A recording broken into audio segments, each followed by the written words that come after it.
Hello, everyone. Thank you for coming to my presentation. My name is Megan Janicki. I work for the American Library Association in Washington, D.C., USA. I am the Deputy Director of Strategic Initiatives, and my work includes issues of economic development, digital equity and inclusion, and the connection to libraries.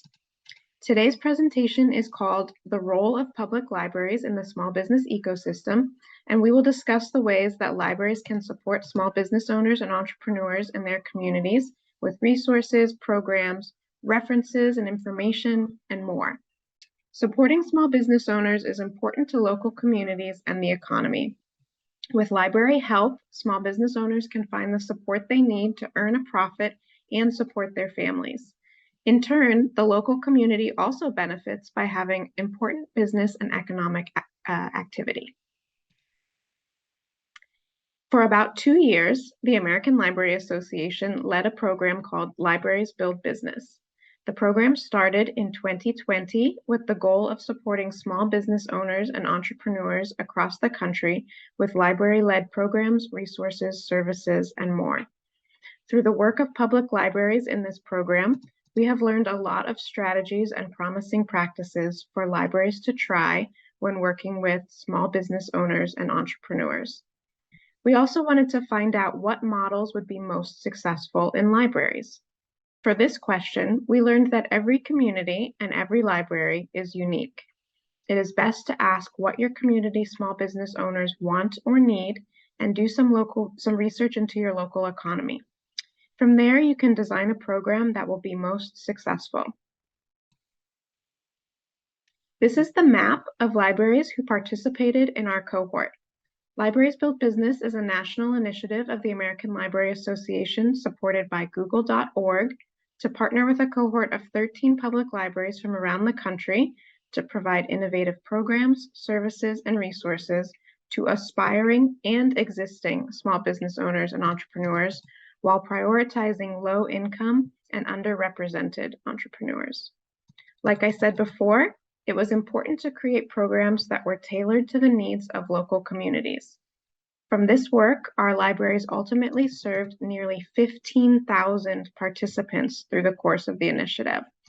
You can see from the map that the cohort members ranged from very large to very small in urban, rural, suburban, and tribal communities. For example, Los Angeles is one of the largest cities in the country with a large library system with 90-plus locations. But libraries in small areas such as the state of Maine also helped with business development.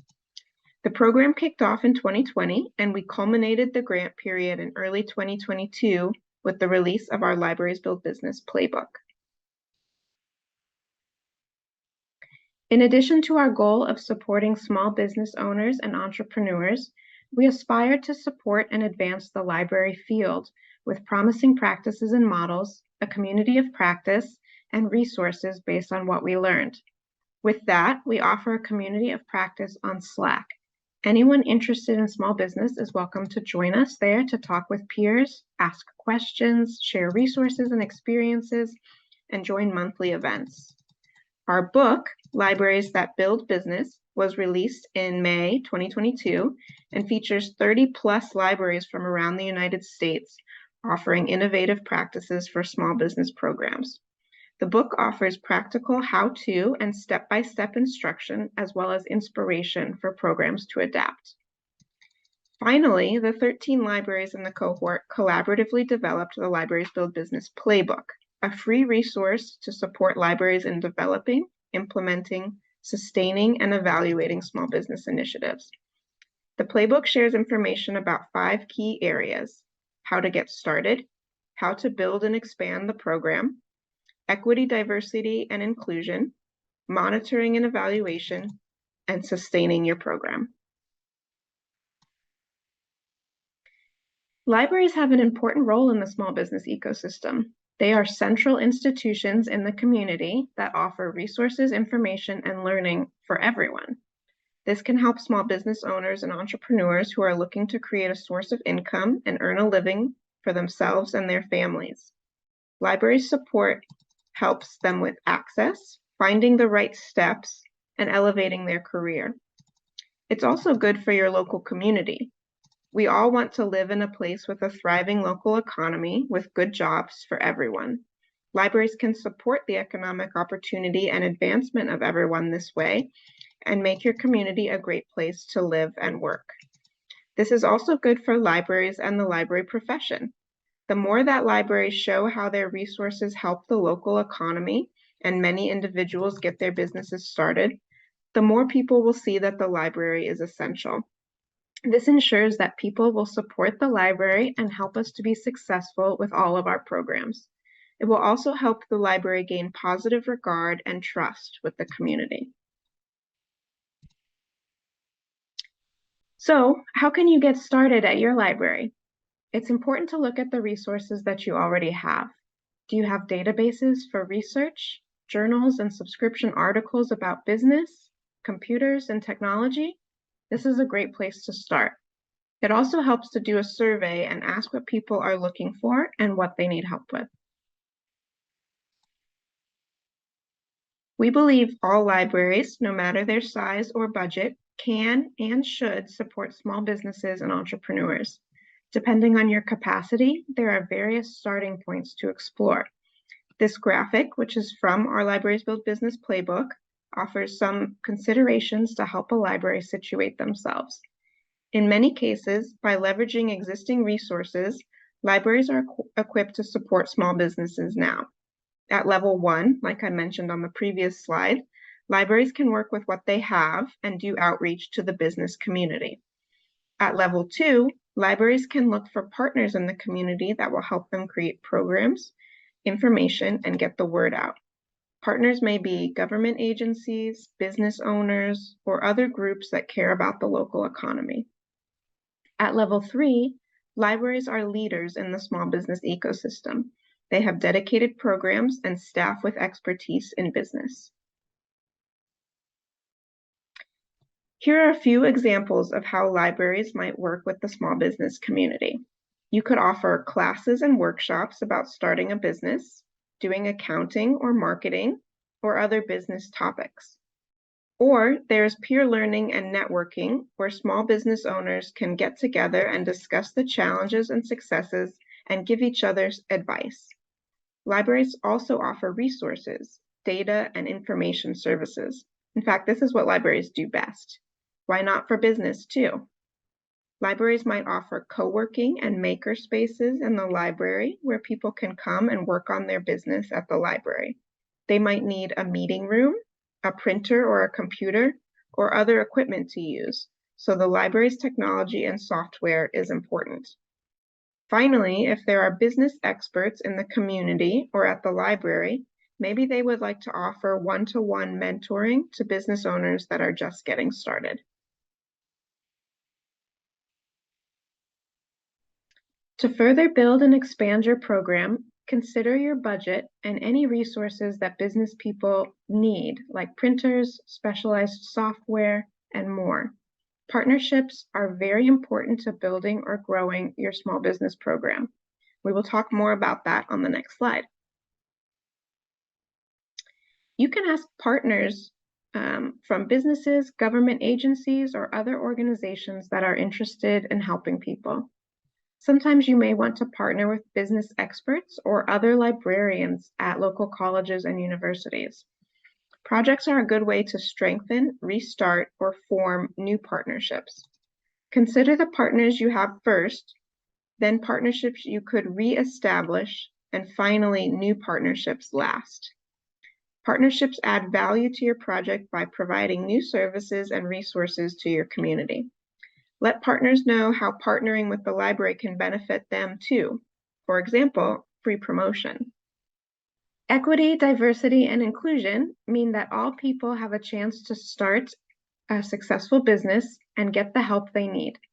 To make sure your library program is inclusive, you can offer special promotions for select populations. For example, women or immigrants. It is also a good idea to talk with others and make sure their perspectives are heard and understood. This helps to build trust and a sense of community. Monitoring and evaluating Evaluating your program to ensure impact and success is an important part of your work.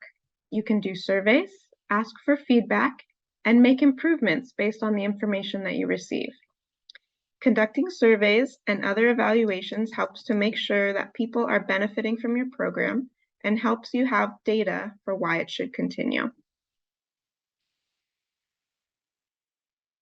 Programs are dynamic as people's needs in business are always changing. You can always improve your program as you go and keep learning more about business and your business community. This is the cycle of continuous improvement. Monitoring or observing your program and program participants, evaluating the program with surveys or other tools, reflecting on what you would do differently if you were to try again, making changes, and then offering your program or service again with your new changes. Using the cycle of continuous improvement, you can try things to help the business community until you find something that works for you. Sustaining the program means to persevere and continue offering support to the business community. It also means to get the word out to partners, business owners, and entrepreneurs, and others in your community so they can connect with you and help you do your promotion. The more people know about the work you are doing, the more you will have success.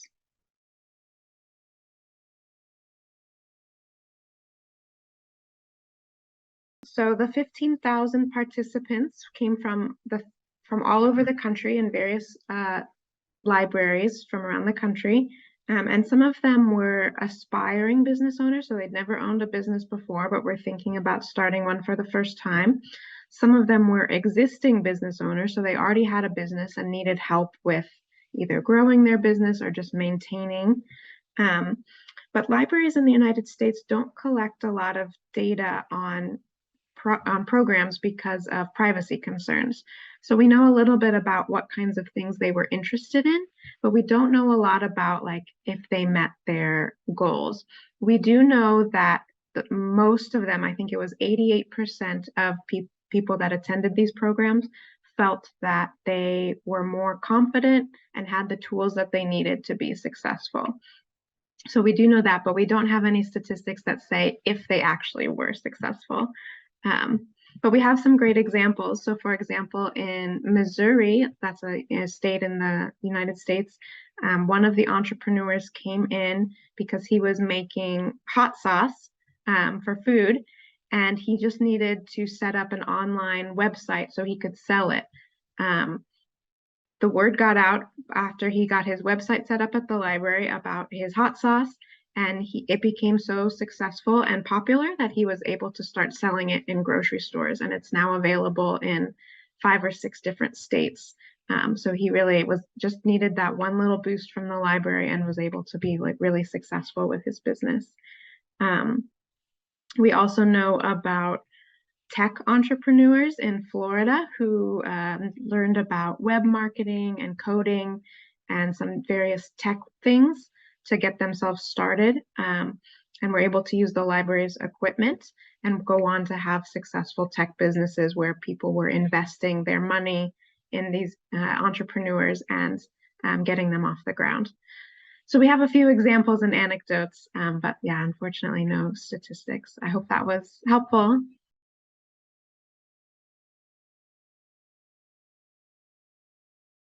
One of the things we learned that was most successful is entrepreneurs that were just starting out and small business owners that were just starting out really liked talking with others in their community that already had businesses. So when the libraries could bring in mentors and offer some peer networking and peer learning, that was a really important way to help people stick with their goals. So it was like kind of building in accountability. So if somebody was trying to start a business and they knew somebody was going to check on them and ask them about their success and their goals, they were more likely to kind of stick with it because they felt like they had someone supporting them and sticking with them. So that kind of like community sense is actually very important to success for businesses because they just need people to bounce ideas off of and to kind of support them when they're working through challenges.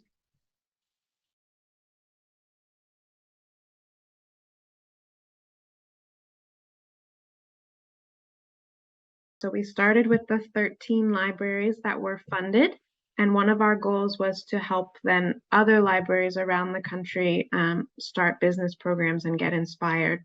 So in the community of practice that I mentioned that we do on Slack, which is an online communication tool, we now have over 200 libraries that have joined to learn about the resources that that the 13 libraries piloted. So some of them already have business programs started. Some of them are thinking about it because they now have resources like the Libraries Build Business Playbook.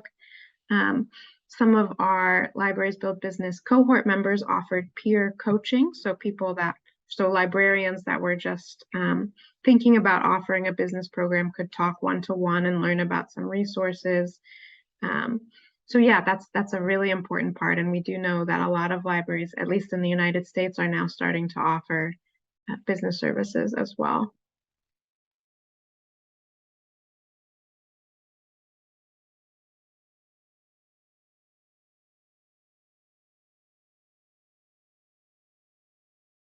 I think it's definitely different in different countries, how libraries can support. But I know from experience here in the United States, just general libraries can offer business services because a lot of what entrepreneurs need, at least in our country, is just access to technology. So if they can go to the library and use the computers, or the databases that have the business statistics, it sounds like maybe not all the libraries have those databases in Thailand, but even just having the access to the internet is important for some of the small business owners if they don't have that technology at home. Or if they just run a really small business where they don't have a storefront, so they need to go to the library in order to do their accounting, that kind of thing. I think there's still ways, but to be creative. I think this is also a great way where partners are important, because if libraries in Thailand can work with other agencies and say, here's some flyers or here's a packet of information about businesses, can you pass these out to people? That might be one way that the library can start getting involved, is just by passing out information at other locations, or by asking people that do business services out in the community to come give a talk at the library. That might be something that the libraries could do as well, is to try to gather information and expertise and host a talk or an event.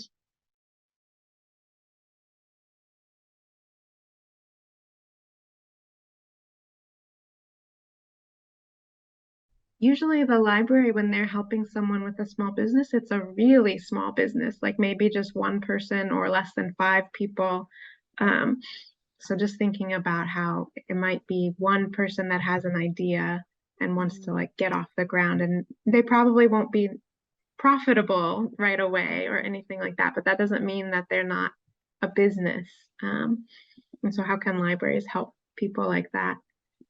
It is kind of like redefining how we think about business. Yeah, it's not the way I used to think about business either. It's not that. Just being more inclusive in what you consider business. Thank you very much for attending my presentation. I hope that you learned something about public libraries supporting small business. Thank you again for your time.